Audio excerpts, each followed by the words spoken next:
All right, these notes are going to show you how to graph inequalities when two variables are in them. We have already spent in a previous chapter time solving and graphing inequalities that have one variable in it on a number line. This is totally different. These are still inequalities, but they will have two variables in them and they will be graphed on the coordinate plane. All right, so before we jump in and do any of the examples and before I show you any of the graphs, the first thing I want to do is give you the steps of how to graph them. There is no other way to get the answer from these equations and inequalities than to graph them. It doesn't have a substitution method or anything like that, right? So you have to be able to graph these, right? So again, the steps may look a little weird and sound a little weird until I show you some examples and give you some pointers, but get them down and then we'll talk through and figure out what you need to know. All right, so the first thing you are going to have to do is graph using the slope and y-intercept, right, which means if it's not in slope-intercept form, you must put it there first. Right? And when you go to graph them, you've got your dots and you're ready to connect them, you have to use a dashed line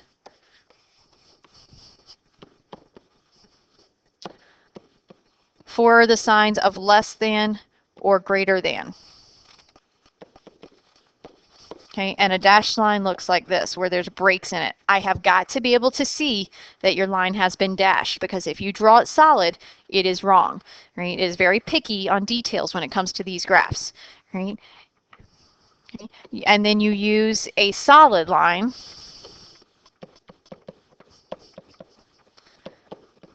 for less than equal to and greater than equal to signs. And a solid line is exactly how you've been making them. Okay, so just like the graphs on the number line, if it had a piece of the equal bar, you had to color in your dot, and if it didn't, you left it open. Well, think of this as an open line and a closed line. Open line has dashes, and a closed line is one solid line. Right, so that does help to put the two in perspective and kind of give you something to go off of from what you know from the past. Then the second thing that you have is the graphed line. So now that you got your line drawn, separates the coordinate plane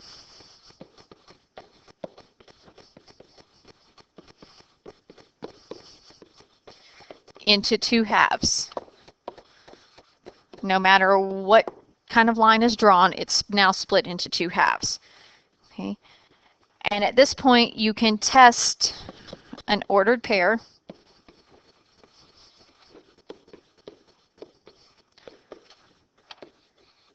to see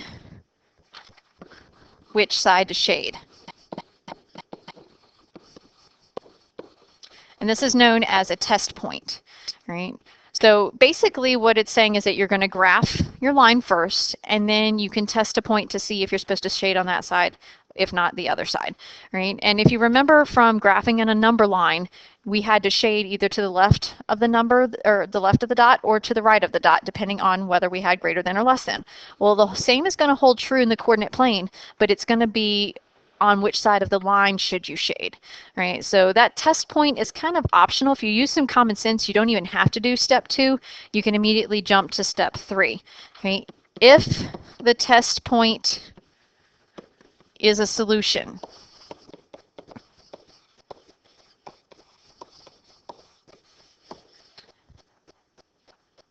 shade that side of the line.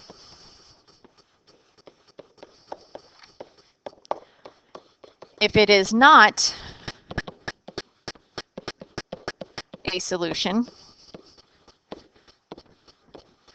shade the other side.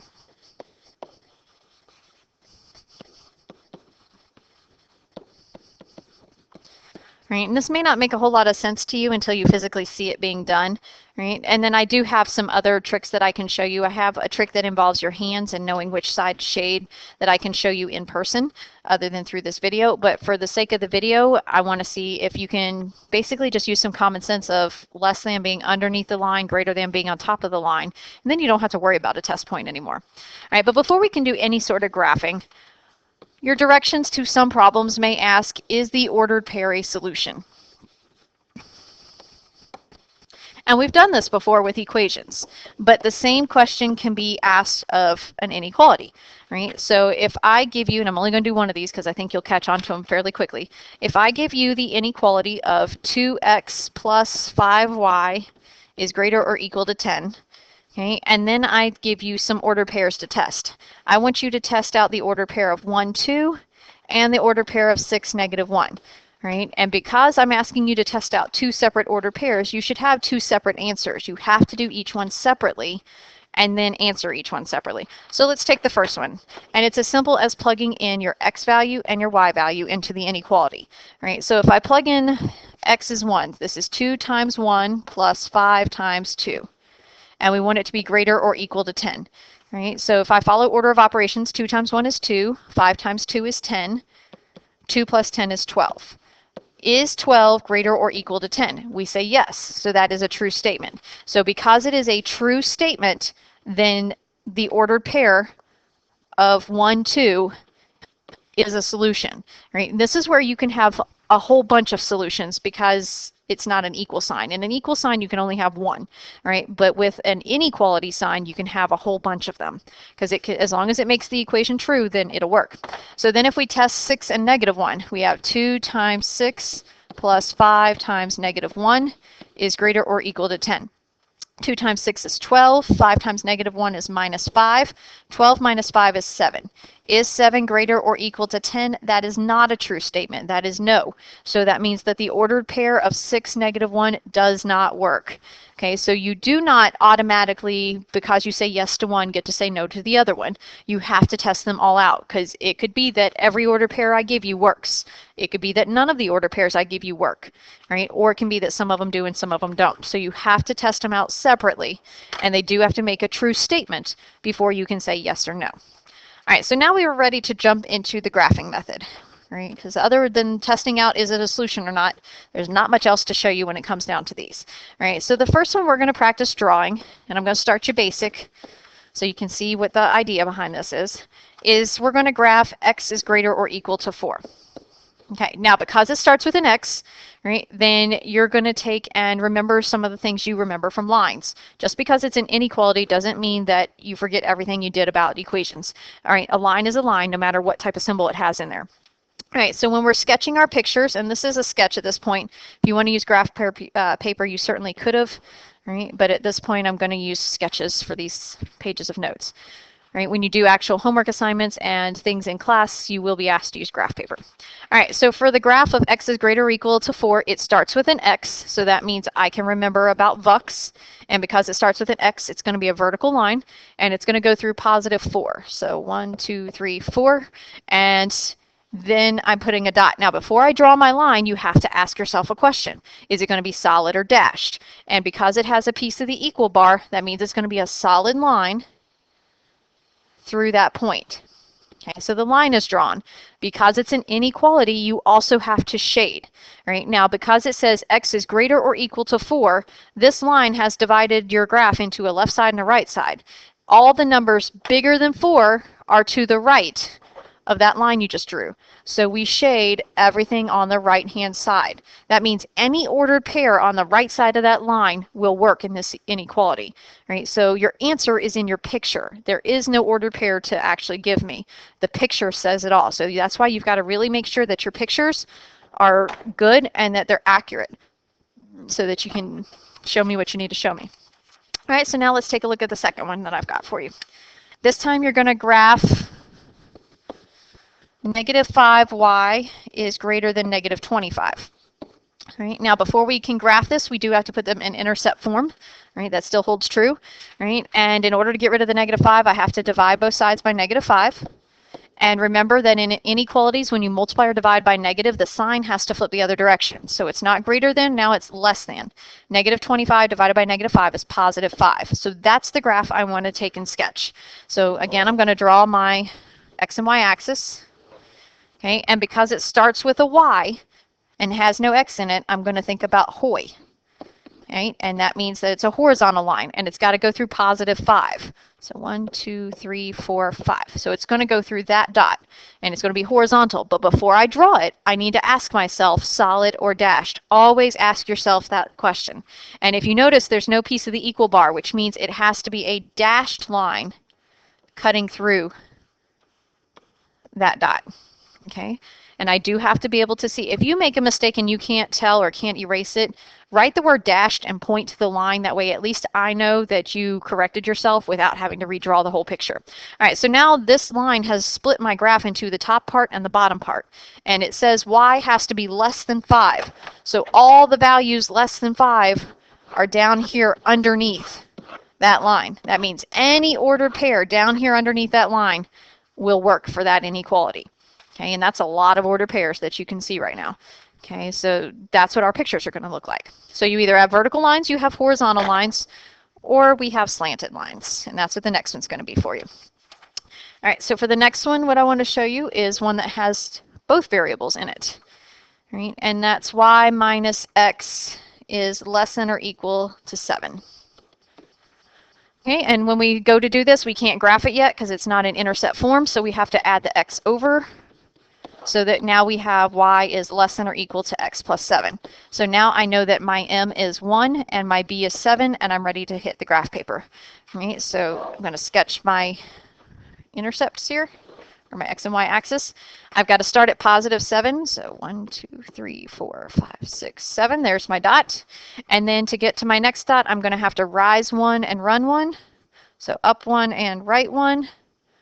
Or if you don't want to keep going up 1 and right 1, you can always go down 1 and left 1 and put your other dot. Now before you connect them, you need to ask yourself solid or dashed. It does have a piece of the equal bar underneath, which means it is going to be one solid line going through those dots. Okay? And then because it's less than or equal to, less than means underneath. So you want to shade all of the values underneath that slanted line, which would be this direction. Okay, now, if you wanted to test an ordered pair, all right, to see if you shaded in the right spot, all right, if you can look at it, it looks like my ordered pair of 0, 0. Always test 0, 0, because that's the easiest one to plug in. If I plug in 0, 0, I now have 0 is less than or equal to 0 plus 7, which means 0 is less than or equal to 7. Is 0 less than or equal to 7? Yes. So as soon as you say yes, then that means the ordered pair of 0, 0 must be in the shaded area. If you look at my picture, it's in the shaded area. If you didn't say yes to that statement, then it should not be shaded. The other side of the line should be shaded. So we can keep testing out 0, 0, but that's a really good one to use. And it's quick and easy as well, if you want to test to see if you've colored in the right spot. Okay. All right, so let's practice a few more.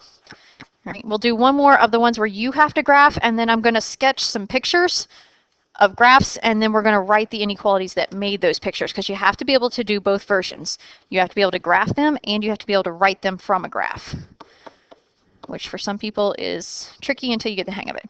All right, so here's my next inequality, and you'll notice that it's quite ugly looking. All right, it's got a lot of fractions that I don't want to deal with. All right, so I'm going to get rid of the fractions right off the bat, and we're going to multiply by 4 to make that happen.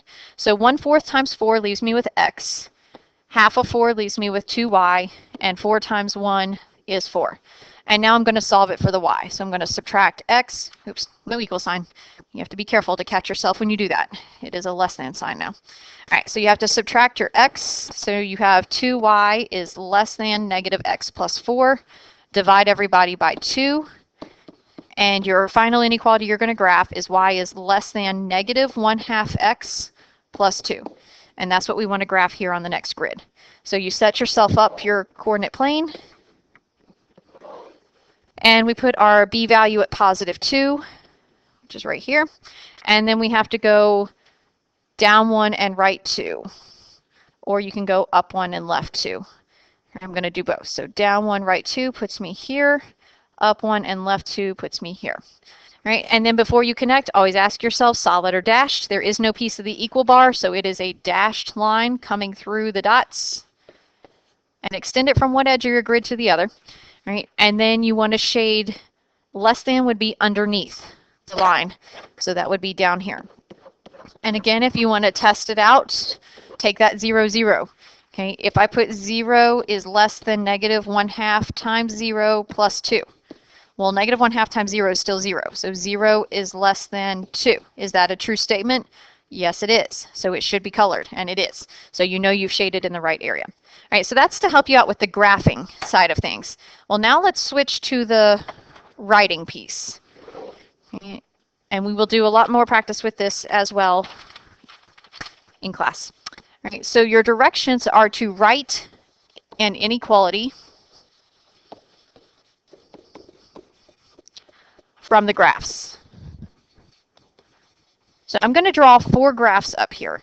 And as I'm drawing them on my paper, you go ahead and draw them on your paper. And then once we get all 4 of them drawn, we will take and go back through and make sure that we know how to write the inequalities for them. And I'll show you exactly how to handle it and what to think about as you're doing this. All right, so for the first one, and again, just take and draw as I'm drawing.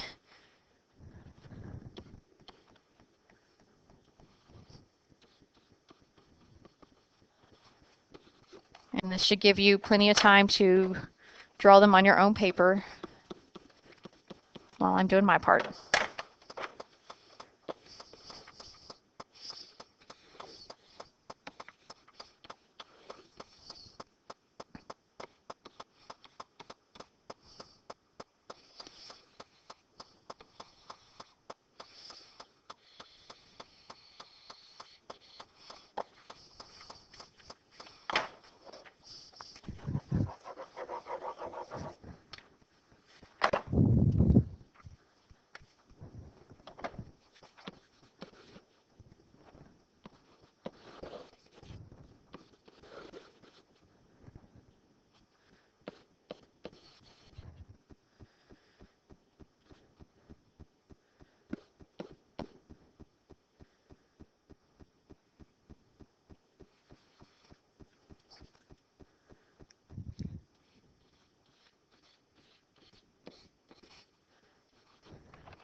All right, so there are the 4 graphs that we will be answering the questions to. All right, and you have the pictures drawn for you, so that's not the issue. The issue is now taking the pictures and coming up with the inequality that makes them. All right, so let's take number 1, for example. We see that it's a vertical line, so as soon as you see the vertical line in your head, VUX should be popping up to your mind, right? Which means that it is a vertical line, so it has to start X, right? And then it's going through the number of -2, so that means X and -2 are part of your piece. Now, if you notice the shading, it is shading to the left of that line, which means all the numbers to the left of -2 are smaller than -2.